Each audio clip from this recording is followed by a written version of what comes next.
It's a nice view. What happened to Bugs and the others? Well, she took the wrong turn to Albuquerque, and Even Neo didn't really remember their names. What about the Bugs and the rest of them? fuckers? Elbert, and he was a tree. I didn't read the subtitles. We are about to see Top Gun Maverick, but before we do, neither of us have really seen Top Gun 1 in a long time. Yeah, it's been a hot minute. I've seen Top Gun maybe half a decade ago.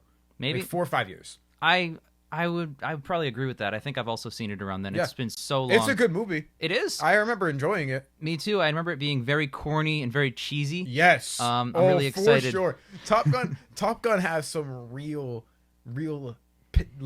pinnacle 80s corny cheesy action, because I think it came out in like 84 or 86. Yep, something like that. One of those 2 years. I know it's an even year, and I know it's not earlier or later than that. Yeah, it's basically got like a lot of like when you think of like 80s cheese, Top Gun is like top of the list. It's the Top Gun of the list. It's the Top Gun of the list, exactly. And Danger Zone is like my. Oh, that's a banger. It's a big one. There are some iconic scenes. Obviously, you got the very, very relevant to the flying movie volleyball scene. Which there's going to be one in this movie too. I'm so excited. Or there better be. They showed parts of it in the trailer. It's okay. Gonna be. All right. Yeah, I'm excited to watch the original again. I'm not huge on the. I've only seen like 2 trailers at a spot for the new one. The trailers don't really do it a service. It doesn't look great. Well, it's getting rave reviews. That's the thing. You told me that, and I looked, and I'm like, okay, it's actually getting positive reviews. The trailer though, it just looks so forced. I don't know. I like the trailer. Didn't feel necessary. I didn't get like super jazzed from the trailer, but I Yeah. like the trailer itself. I like the jet sequences. They look pretty fun. The jet sequences are going to be better because it's 2022 and not Right. 1984 or 1986. Right. I'm excited for that. I'm excited to see those. That's going to be some really cool high flying stuff. The only issue I have is I'm worried about the movie around that stuff. Because Interesting. it feels like Miles Teller's going to be like, my dad. And that's like such a cliche thing for me, is when you do a sequel to the movie, like, oh, a dead character means so much to me, and you were there, and you didn't... like, it feels Is it one of those? Yes. I haven't seen the trailer. Yes. Or I think I have seen the trailer, but You've watched it in theaters with me multiple times. I have. I guess not remembering that Miles part. Teller mentions that his dad was Goose and died under Tom Cruise twice, and then 2 other characters in the same 1.5 minute trailer also mentioned it twice. It's probably like the movie's like picking all the parts where that does happen and putting it together. I hope one. it's not. I hope those are all 4, because that's enough.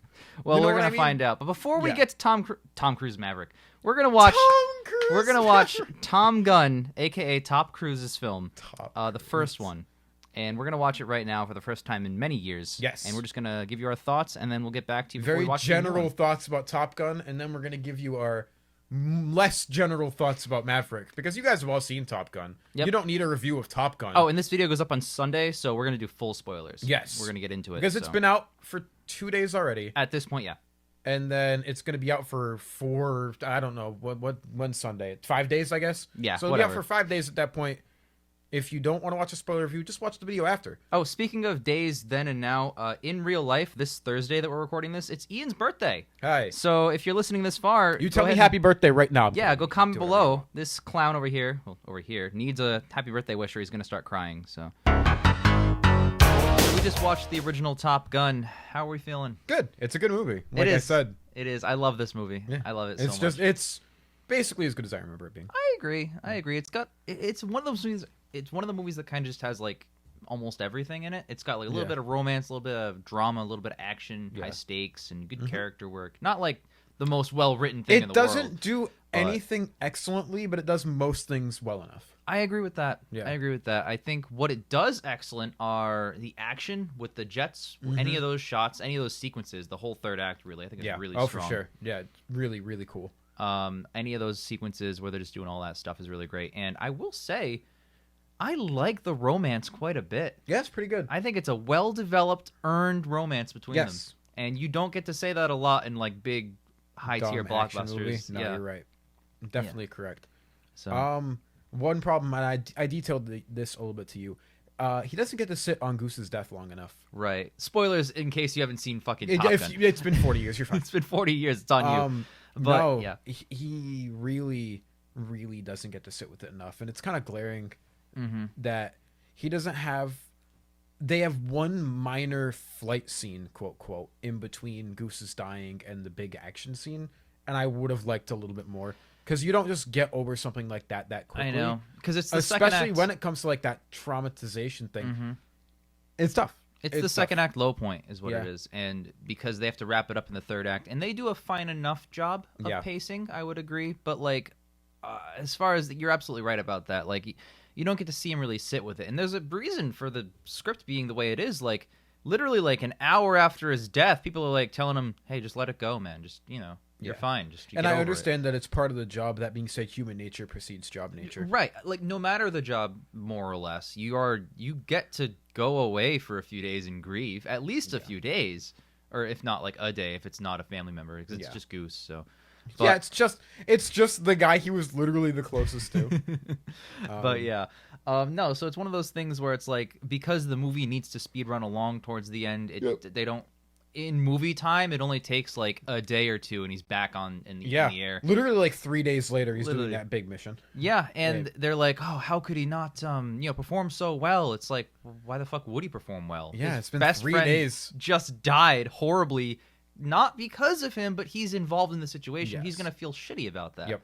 So, him, Iceman, they're both feeling like absolute shit. So, I agree with you. I would like to see more of that. I would have liked to see more of the development there because that's the big important crux of the movie. Mm-hmm. Like that's that scene that really gets you going, and then they don't do anything with it really. I will say the fact that they did kill Goose is pretty great. I don't know if a lot of movies that are like celebrating how cool this being fighter pilot man is would really go so far as to say like, hey, no. I you mean, can screw what's up. the low point there then? Them losing the tournament? That means nothing.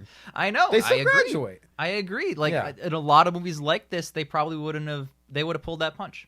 I don't think they would have actually killed one of their main guys. It depends. In a movie about how cool we are, In the 80s, there was a lot of disregard for certain main characters because they weren't. I mean, I can't say they weren't as focused on sequels. There were like 3 Ghostbusters movies immediately, but it wasn't as university as today. I guess I'll put right. And there was everything today. Hell, there's no sequel to Top Gun until today. Yeah. For 4 years. Like every single thing that comes out right now, I feel like would pull a punch like that because you can't just kill a main character. You have to have one them of in the the main sequel guys. and the trequel and the reboot and this all this garbage. Top Gun was made in a period of history where they just wanted to make a movie, and they did, and it came out, and people loved it, and they moved on to the next movie. Yes, and that's it. And there are certain movies from said time period that would pull punches as well. Like they had Ghostbusters 1 and 2, like how many years apart? It wasn't even that. I think Maverick's death, Goose's death really does hit hard and give the movie that emotional punch. Oh, and yeah. were It's- it not for something as heavy as that, I think the movie just overall It'd be is fine. very light popcorn and nothing really crazy. Yeah. It'd be a laundry movie. It wouldn't have Basically. any heart into it. Although it is a very fun movie to watch. Oh, yeah, absolutely. I mean, I'm very attached to the characters. I love all of their scenes, like at the parties picking up girls or trying to, like all that, like locker room slapping each other in the ass, half naked, and going like, with Val Kilmer's little thing that he does. There's just, it's so fun. What a fun time. Movie is hilarious. Yeah. It's very, very cheesy. I think the music attributes to that. There is an overuse of soundtrack. I know. here, for sure. I don't know if I would have changed that though. I like the overuse. I mean, like, if you want to make a really good movie, you don't want to overuse the soundtrack.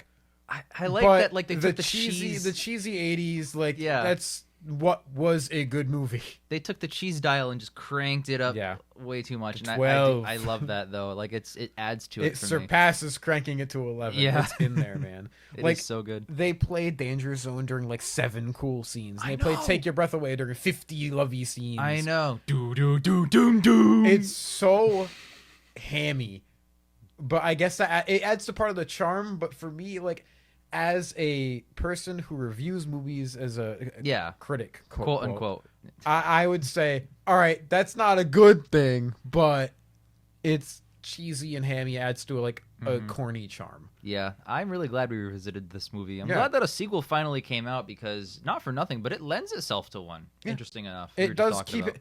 it ends, but also keeps the opportunity going, which is what a good movie that should set up a sequel does. A good movie that sets up a sequel doesn't end on, oh, haha, what's gonna happen? Or, ooh, maybe my story's done. Hee. And on top of that, too, I do want to say that, like, before seeing the trailers and reviews for the new Top Gun, I kind of would not think that Top Gun 2 would be good. Because if you're building off a movie that's so structurally corny, like, what could you really do to make it, like, a follow-up that matches that, like, 80s? Because that came out in a time period where that kind of movie really just sung, you know? Yes. You couldn't make Top Gun 1 today, you know? It would not be the same. You could. It just sucks. It would super suck. It would just not have the charm. It would be weird. It would be really weird because they'd focus on the action and there would be no depth to any of these characters. One of those movies that just, like, kind of encompasses an era in a way. And it's weird to think of a movie as stupid and silly as Top Gun as doing that, but it really does. Yeah. I mean, it does. It's just a fact. Like, when you think of quintessential 80s movies, that should be one of the ones you think of. That's like the first one you think of. Top Gun, the 80s movie. You know what I mean? It is one of the quintessential 80s movies. That, like, Ghostbusters. Yeah. Like that's what that is. That's that culture. 100%. So it reminds me of all those Arnie action movies that came out in that time period too. Right, absolutely. You know what I mean? Like, that era is hilariously fun. And some of them are bangers. Some of them are all-time classics. Some of them are cheesy, corny, dumb, but they're still good. Yeah.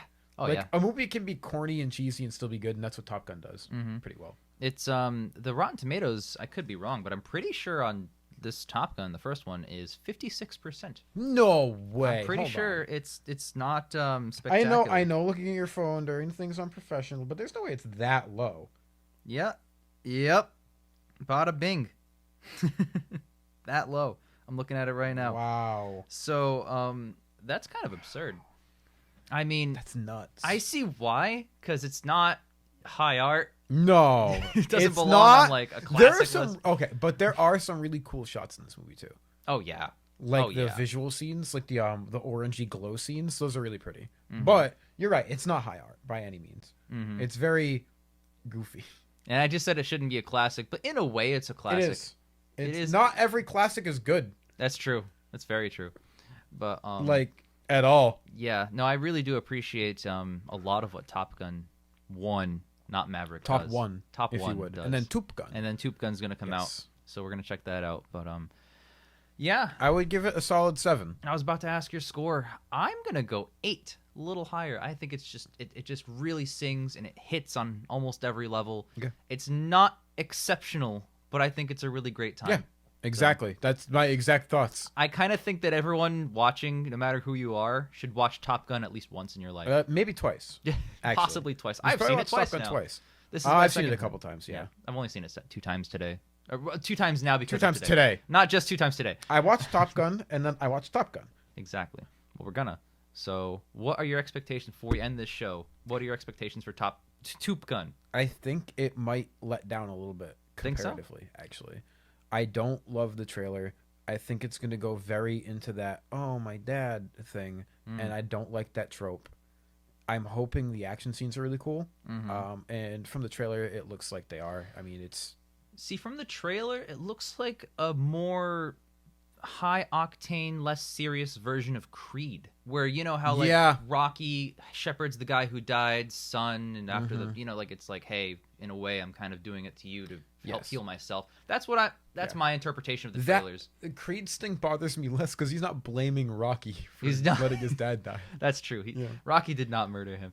No. But Maverick didn't do anything. Well, he didn't do nothing, but he was very relevant in the situation. He didn't cause Goose. He could have thrown in the towel, but told him not to. And Creed understands that pretty fast. Because remember, in Top Gun, in movie time, because it was very fast paced, the trial, which was same day, it was like the day after. Or the day after. They let him off the hook. They were like, oh yeah, you're not responsible. You're good to go. Start flying again. So, yeah. Nope. But yeah.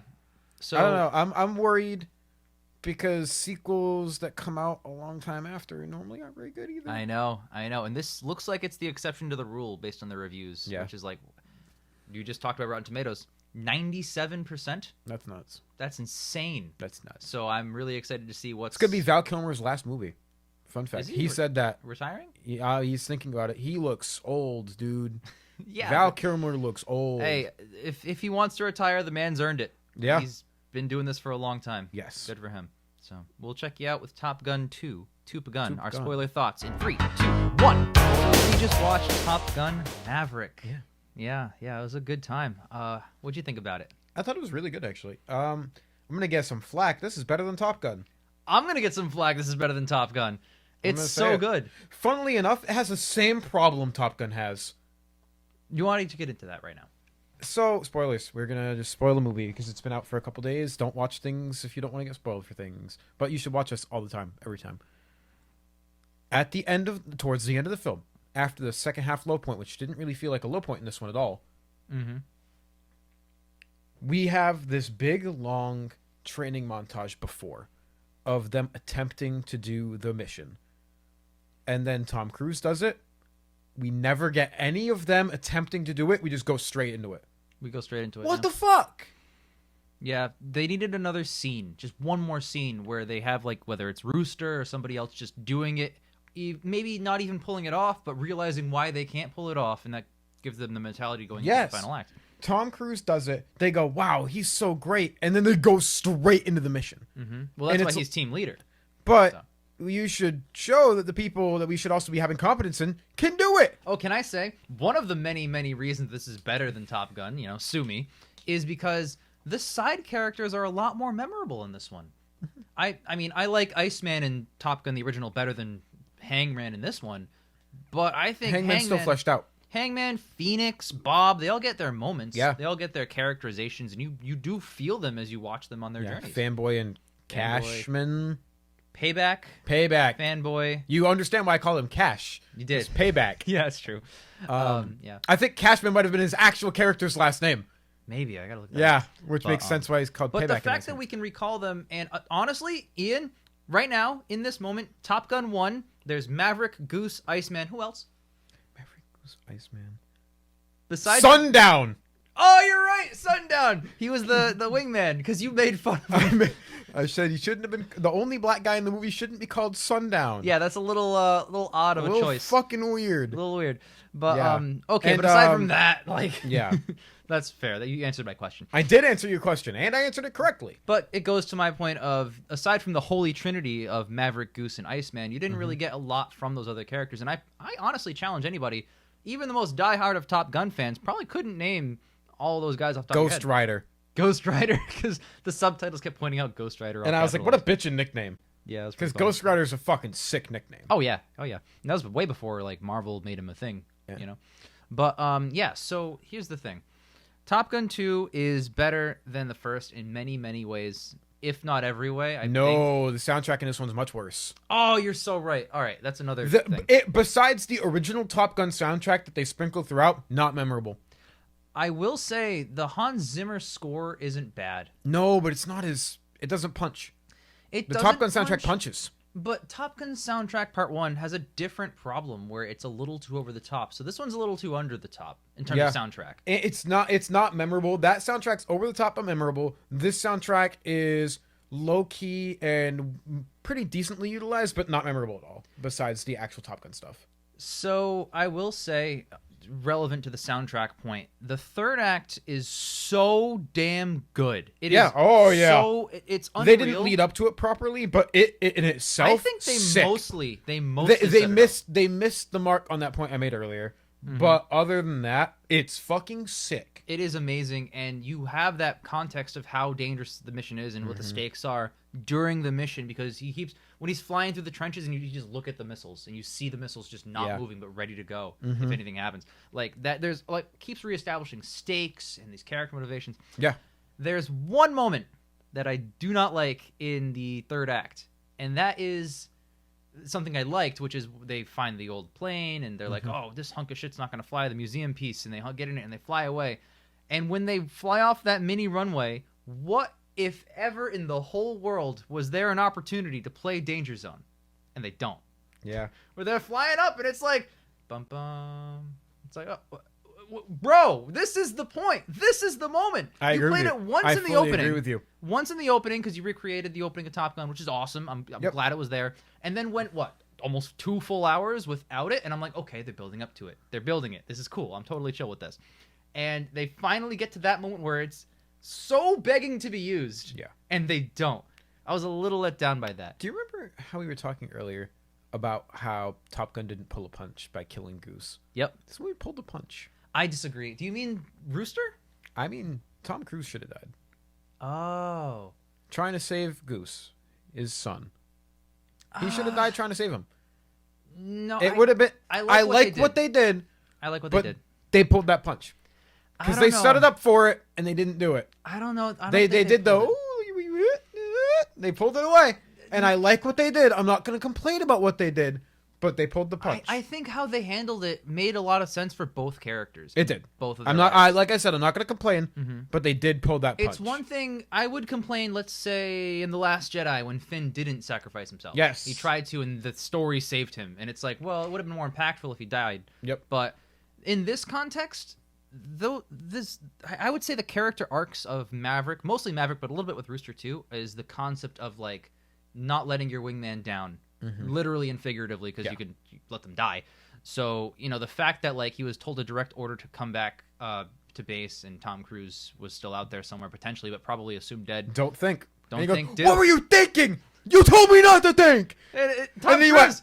Yeah, Tom Cruise. He did that, and you can see Maverick's just sitting there like, well, fuck me. He's got a point, Dude, Like, when Miles Teller looked at him, said that, paused, and then went, I lost it. It was the whole so theater. funny. This movie has some like pop moments for a It's theater. so funny. It's yeah, so good. It is really, really funny. And I will say, most, if not all of it, is really strong character work.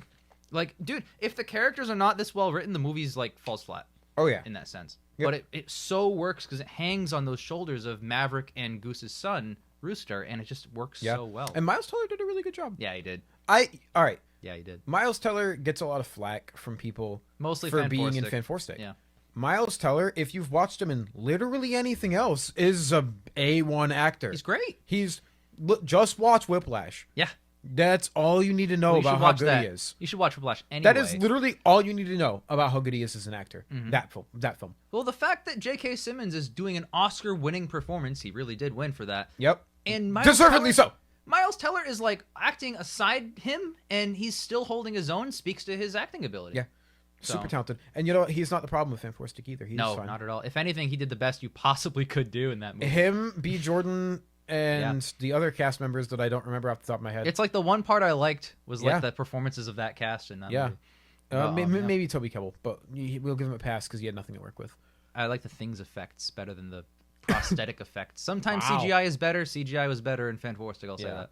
But when it comes to Top Gun, like the acting in this movie was really good, and that's not something I said about the first one. The first one was Corny. corny. I don't know. Even Val Kilmer in the first one was a little bit not polished. It felt unpolished acting wise. Okay, so it was cartoony. I think that it really did work. I don't think it was like It just didn't feel polished. That's fair. This movie had much better acting. Cruise does a good job, which I'm not a huge Tom Cruise guy personally, but I don't dislike him, and I think he did a pretty good job. Yeah. Val Kilmer being here was really nice. This probably is his last role. Honestly, Tom Cruise, you mentioned him doing a good job. When he met Iceman again after all those years, Really good. He's just talking about his life experiences like, I don't know how to do this. I don't know what to do. And I'll say it, like Tom Cruise is selling me on a fucking amazing performance. And He I did a haven't really seen good him job. I really haven't seen him be that good since like maybe Jerry Maguire, which was like 20, 25 years ago. I don't even know. While. been It a has minute. been a while since I've seen Tom Cruise in a movie and went, damn, that's not Tom Cruise. That's the character. That's the character. That's the character. I think some of that's the reputation he's built up around himself as kind of this, I'll just say it, a fucking egomaniac. Yep, he that's did fair. the funny runny arms in this movie. He did. Well, Yeah, sorry. it's a Tom Cruise movie. It's a Tom Cruise movie. He did the Hell, running arms. Is he not gonna do the funny arms? But I honestly think this is one of his best performances I've seen in a while. Yeah. Genuinely good. Oh, yeah. He didn't phone any lines. He didn't phone any scenes. Because, like, you watch Tom Cruise's The Mummy. I have to say it like that every time. Every time. 2017's Tom Cruise's The Mummy, featuring Sofia Boutella and that bitch whose name I don't remember. And you know he's just there for He's just- money. He honestly, most of that character in that movie is just weird reactions, like, like over and over. It's like fucking Abbott and Costello. Yeah. They're fucking their whole But shtick. no, this movie he was fantastic. Val Kilmer, Iceman, Pow Wow being there was sick. I honestly love the character interaction between them in this movie. Val Kilmer, you can tell they shot for like a day or two with Val Kilmer. Maybe I think they had to. Maybe he's got his condition because he actually did have a cancer. Yeah, he situation. throat cancer. He had throat cancer in real life, and I don't know if he still has it. I'm not going to be speculative. Honestly, writing that into the character made the scene more impactful. Mm-hmm. So. And it's probably going to be his last role because he can't talk pretty much. Yep. But the fact that he can still speak, especially after what he's gone through, awesome. I'm super happy for him, and I hope he gets better. I figured, honestly, in that scene when he was communicating via typing every so often, I figured, oh, there's going to be a powerful moment where instead of typing, Val Kilmer like stands up and says something serious. He stood up and said something serious, but it wasn't delivered in like this uber serious way. I thought it was just a nice thing. It was good. That was good. the proper way to deliver that. Genuine life advice, softly, calmly, assuringly. Yeah, it was so good. That line, the lines following that, because it was like about 5-6 lines, really powerful. Yeah, that scene was probably the most powerful scene in the movie. Him and Rooster at the end. Yeah. Again, that third act. Goddamn. I like how they bring back the Admiral's daughter that he had sex with in the first one. Yeah, Penny. Yeah, not even the other one. That was weird. I kept thinking while watching it, was this originally the love interest from the first movie and they wrote it differently? Because I like it that it's the one we never met, because he purposely went out of his way to go for her in the first one, which got him kicked out and sent to a different place. Yeah, and it does come full she's circle. like, why do you keep coming back to me? And he's like, and the daughter's like, just don't break her heart this time. He goes, pussy, and then he doesn't actually say that. That was me. Jennifer Connelly, by the way. Yeah, she's super talented. She's really good, and she's been in a lot of stuff. Surprisingly, that I just you don't even realize it's her until you look it up. It's like, oh shit, Jennifer Connelly in everything. Yeah. I like the plot of this movie a lot. Oh yeah, I love the side characters. I love the structure of the story because in the first movie, Maverick being a Maverick was the fact like what set him apart from the crew while they were training. This movie flips that because the training is something only Maverick could do. And now Maverick is forced to teach how to be him to solve this problem. And when he was talking to Iceman, he said, I'm not this, I'm a pilot. I'm a naval assistant. An aviator, an aviator, if you will. And he's like, how do I teach that? It's just it's not what I do, it's who I am. That was the most powerful scene when he was talking to Val Kilmer, yeah. And that, it's true. You can't teach being a rebel. You can't teach that Han Solo disregard. Yeah. You can't teach and that behavior. You can see it too because throughout the movie, whenever somebody asked him, like, why don't you accept promotions? Why do you stay here? It's been 30 years. You're still the same rank. I belong. It's where I belong. He keeps brushing it off like, yeah, it's what I like to do. Yeah, it's what I belong. But that's the one scene in the movie where he's saying, yeah, it's where I belong. But instead of brushing it off, he's like diving into it. He's owning it. He's saying like, no, this really is, it's a serious problem that I have. And I don't even know if I could consider it a problem because it's just me. And you have to let it go. He's like, I don't know how. And I think Penny helps him with that a lot. And they have a better romantic connection than I think he did in the first one. And I liked the romantic connection in the first one. I don't know which I prefer. I like them both. The fact that 2 movies in a series that aren't even technically about romance have 2 awesome romances back to back. It's nice. Blows my mind because I said it when we watched the first one. Wow, this movie has a good romance that you buy and believe. This movie also has a really good romance so that I buy and believe. And it's a different person. I get the history between them just by existing in the movie, which is really smart. You didn't have to show me anything. You didn't have to overly expose about stuff. Right. Like, you get it. Just by the way they look at each other, the way they interact with each other, the way she fucks with him, he fucks with her right back. It really is, like, so close to a perfect Top Gun sequel. In my mind. Like, this is... I did not think this type of movie could be made and be that good. I was genuinely surprised. I didn't like the trailer. And I think I didn't like the trailer very much. I think the trailer does it a disservice. This is a good movie. Well, it's hard to sell this movie because, like, it shouldn't be. It's cool, fun, playing movie. It's awesome, but it's so geared. Like, if you are a fan of the first Top Gun, you're gonna like it. Is so for you, you know. And yes, it doesn't overly rely on callbacks. It does have a few, that I'm like, this is just a callback to Top Gun. I love the opening sequence because that's smart. Right. Open Top Gun. Sorry, I have the hiccups. Open Top Gun the way you would open Top Gun. And then the football volleyball callback was good, but it also served a purpose. It did. Which is smart. He needed a team. So he's like, how do I build a team? How did our team build? That was an integral scene to expanding. Like, as crazy as it is to think about it, that first Top Gun, that scene did help establish them working as a team. Yeah. Which is really funny. And I really liked that. I really liked that. Yeah, the fact that Maverick can realize that in like a peripheral way and like zoom out and say, oh my God, wait, this worked. And you need to teach them how to be like me. I'm going to do what I was doing. Make them do what I was doing. Yep. And it's funny because like before that like football scene on the beach, the team wasn't a team. They're just rivals competing, and they're like cocky and arrogant and fuck you to each other. But they're like also kind of somewhat friends. But after that scene, they're basically buddies. Yep. They're basically like one unit. And you notice that Hangman's character, he was such a dickhead before that scene. And after that scene, when he's not chosen to be one of the frontline guys, old Hangman before that scene would have been like, what the fuck, this is bullshit. Now Hangman, no, he's like, okay, I respect it. He looked pissed though. He was pissed. He looked but he mad, didn't say anything. but he didn't say anything. He bit the and bullet. he even told Rooster afterwards, he's like, give him hell. Give him hell. Just do it. Just do it. Yep. And you know what? I thought that character was really getting shafted until he got the big moment at the end. He did get the big moment. He feels like Iceman. He feels like Iceman. He is from the this first one. new version of Iceman. And he's way less of an asshole.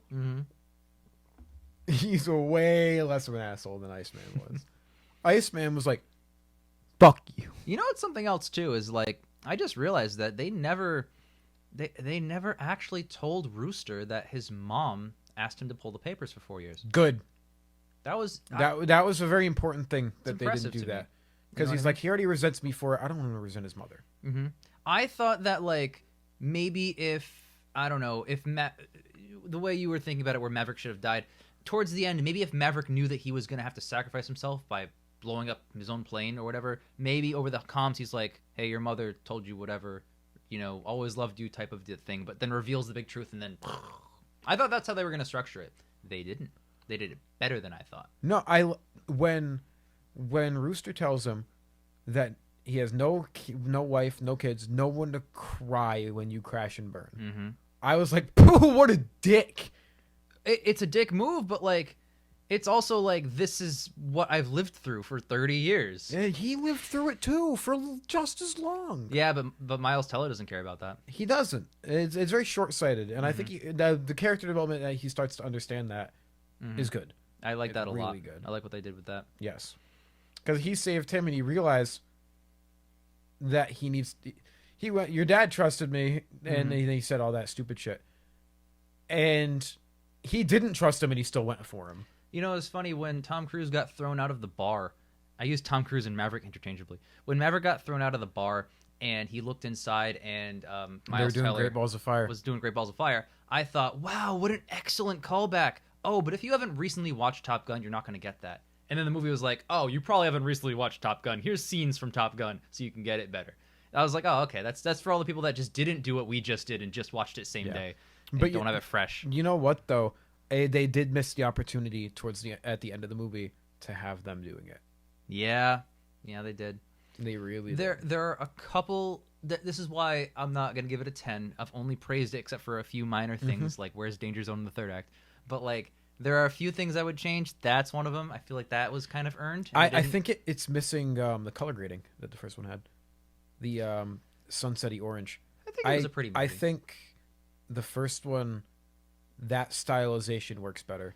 I'll tell you what, when they're on their jets, I think the fact that it's not really edited footage, like it's mostly just footage of planes flying at each other, I think that works really well. I think if they added like a Zack Snyder type filter over it, I think it would have taken away from it. I think it would have felt a little faker. But the fact that like we know it's real, like Tom Cruise got in planes, broke the Guinness World Record for most hours shot, 800 hours of footage for a movie. So like what the fuck? Yeah, it's like it's you watch this movie, it makes sense because all of those scenes, the entire third act, those are people in jets. CGI can't do that yet. They're close, but not that. Yeah, that's really impressive to me. So it impresses me as well. That's the one thing I do genuinely respect about him. He's a psychopath. He's a psychopath. No, not that. That scares me. The commitment that man has for the roles is A1. It's unreal. Like, I'm gonna hang off a plane. Tom, you're gonna what? I'm gonna hang off a plane. Yep. Or hey, I'm gonna jump between these two buildings. Let's put a net. Don't put a net. Yep. I'm gonna break my leg doing this. You know, it's crazy. I'm gonna get hit by a car. Yeah, literally. So Mission Impossible's new trailer played in front of it. Tom Cruise drove a motorcycle off a cliff. He did. That shot was not edited. That was a real. He took a motorcycle and drove off a cliff, and I'm sure they're painting out wires or something. But there's no parachute. There's no fucking squirrel suit. He just jumped off a motorcycle off a cliff. Yeah. Like, my guy. When does he go to space? He wants to. He wants to make a movie in space. I know. He's trying to. He's trying his hardest. He's So, insane. Like, he's that is insane. an insane man. He's an insane man. But it's insane all for the spectacle of the craft. Mm-hmm. He is one of... I don't want to say, like, one of the true actors to do everything. Like, they had stunt doubles back in the day, too.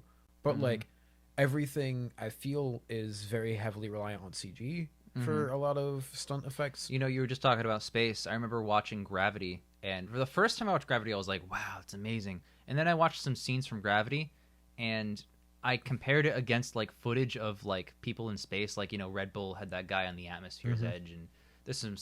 Elon Musk put his car in space.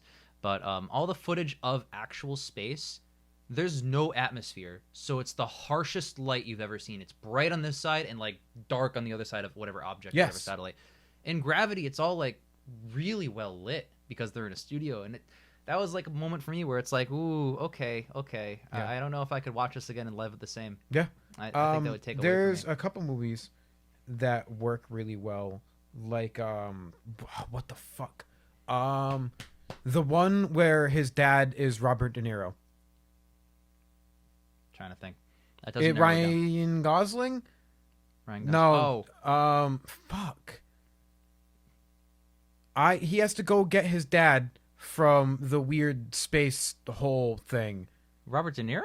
Is it Robert De Niro? Yeah. Do you mean Brad Pitt? Yes! And Tommy Lee Jones? Tommy Lee Jones, not Those are Robert De Niro. both It's of the the same wrong guy. people. That's I didn't so say Ryan funny. Gosling. That was First Man. I'm not editing that out. That's the Good. dumbest thing ever. Because Tommy Lee, I confuse Tommy Lee Jones and Robert De Niro all the time. Well, you confuse freaking Brad Pitt and No, Ryan that Gosling. one, it came out the year after. First that movie Man, came out that's the year right. after. Ad Astra is the one you're thinking. Ad Astra. Yep. That That's so movie funny. had some harsh lighting. Okay. That movie had Yeah. some harsh lighting. Yes, absolutely. This, like, I respect the fuck out of this movie for doing, like, they could have copped out and tried CG. They really could have. Just blur affected, Honestly, like, smaller shots. The only visual effects it looks like they're using are just painting out like the stunt like wires and stuff. Like for Mission Impossible movies a lot, and this is what they're doing. But like in the jet sequences, like you can tell they stuck a camera in a jet cockpit and aimed it at Tom Cruise, who hit the fly button. It's a lot more complicated than a button to go up and launch himself. Like when he's taking off those the helicarrier pads from the ocean, you can see like when he throttles forward, the jostle like back as he goes up. That's something that like you look at like the jiggling of the suit, the physics as it happens, and that's a real shot.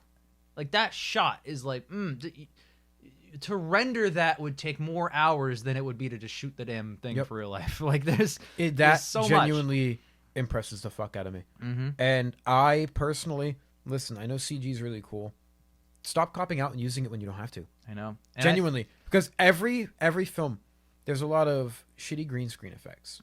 Like Wonder Woman, like $100 million movie. I know. How are you going to use bad green that screen? was weird. You have a budget of both of them. You have a budget. Use it. And Wonder Woman 2 got delayed because of COVID. They could have kept working on it. Dude, They didn't. like, there's bad green screen in a lot of movies. It's like that's the easy CG stuff, and you're still fucking it up. I know. I really want to watch this again. I don't know about in theaters, but I'll watch it again when it comes out. I like it. It's so good. But for me, like, I respect the fuck out of everything they did for this movie. I gave Top Gun a 7, and I'm gonna give Top Gun Maverick an 8. I gave Top Gun an 8, and I already said that I barely have any flaws. A 9. I tell you what, if they, I'm gonna say it, if they play Danger Zone in the third act, it might be close to a 10. There's so little not to like. There's so much to love. Genuinely a good time. Mm-hmm. I just wish the soundtrack was more like the first one, where it was. Listen, you don't have to overuse it, but make it more punchy. They went the other way. Yeah, they didn't. Maybe in the third one they'll use it just the right amount because they overused it in 1, underused it in 2. So maybe just be right at the point. I really like what they did with the new characters. This felt like the opposite. I'm gonna make a stretch here. You remember when we watched the fourth Matrix movie and all of the side characters didn't matter? They didn't. They were crap. You have Bugs. Bugs is Sequoia, whose name I forgot. You have the cast of Sense8 that shows up as the crew of the new Matrix, and none of them matter. Bugs is the only one that matters, and Morpheus. Obviously. You could have combined them into one character, and he still wouldn't have mattered. Fun fact: you could have combined every side character into that movie into Bugs, and it wouldn't change. Bugs would barely be more developed. Yeah, barely. None. So they'd also fly the ship. But yeah, yeah. This movie didn't have that sequel problem where they only focus on maybe one new character. Yes, Rooster is more of the main focus, but you also focus on Phoenix, you focus on Bob. Because they have to be a team for what they're doing, we get that team aspect. And I respect it. It's so good. Love that they focus more on that. This movie does do a lot better than the original. There are a couple things that it doesn't. That being said, I think the things that it do are better and in more important areas. Oh, yeah, absolutely. Yeah. It excels at everything. And I don't know what plane sequences I like better because they're both excellent. They are both excellent. I will say I like these plane sequences better. I love the plane sequences in the first Top Gun. Do not get me wrong. But I think and I just keep harping on it, but like that, harp in a good way, I guess. The third act, I think that third act is better than any scene in the first Top Gun. Action-packed. Very action-packed. Intense, and it just kept moving, and it never stopped, but it also gave you time to breathe every so often. I really, really wish that there was a scene in between of them completing it, because I don't understand why he chose Rooster over Hangman, because Hangman, up to that point, was better flying. He was. There needed to be a scene in between, at least one or two, of them rerunning the course, and Rooster and Hangman being neck and neck. Doing something. Yeah, because you can talk all day about character this, motivation that, but at the end of the day, we a didn't mission. See that. It's a mission. We did not. They see need that. the best guy for the mission, and if Hangman can do it, and Rooster has not proved himself, you got to pick Hangman. As an audience, if you go straight from all right, you're back on the mission. Here's the mission. We never saw any of them do it. Yep. And we don't know why he's picking who he's picking. And it felt very arbitrary. All those scenes where they're training and Maverick is just like running circles around them, like I could watch that all day. Oh, he's just like, you're dead. 200 push-ups. For freaking Miles Teller first one to do 200 push-ups, and they're all taking like a selfie, and then Maverick ices all of them, and then they're all like, oh, not so funny now, is it? Like, oh. Down! And also, so we didn't even mention John Hamm's character was really good. He was good. His support staff on that section was good. His little assistant there, who looked older than John Hamm, I didn't expect the comedic timing to work so well, but he had like 3 or 4 good moments that just like broke tension when it needed to and got you back into the tension when it needed to. Yep. And it's really hard to balance. Yeah, this movie script is really smart. It is. It's a strong script. Smart script. Sorry, we're just sitting here just praising this film. Yeah. Go see it. It's one of the best of the year. You know what's funny? I gave it a 9 out of 10. I've done nothing, or mostly just praised the movie. I already slotted it on my top 10 of the year so far. It is number 6. I think mine's 5. Yeah, Our Father is 5. I know you haven't seen Our Father yet. Chilling stuff. But yeah, so go see Top Gun Maverick. It's amazing. Yeah. And we'll catch you guys, well, I guess yesterday for you in the future. Matrix 3, our commentary just uploaded yesterday, so we will see you all for the worst Matrix movie. Matrix 4. He stopped being Thomas a long time ago, but maybe you know him by his real name. Keanu Reeves. The pills look super tasty. They do! I would just take In the original one, they do not look as good No, as no, they don't. Bro. I would be munching on these new pills. Those old ones look like fucking Tylenol. Actual medicine. This looks this good. movie, they're like what Tide Pods look like to kids. I've never worn different glasses before. Yeah, you always just wear the frameless ones. My man wears just lenses. That's littering. It's not real. Like, fake littering is not real littering. Cyber littering. What would your residual self-image look like? Naked. No, if I could choose it, I'd be like Dwayne The Rock Johnson, but also naked.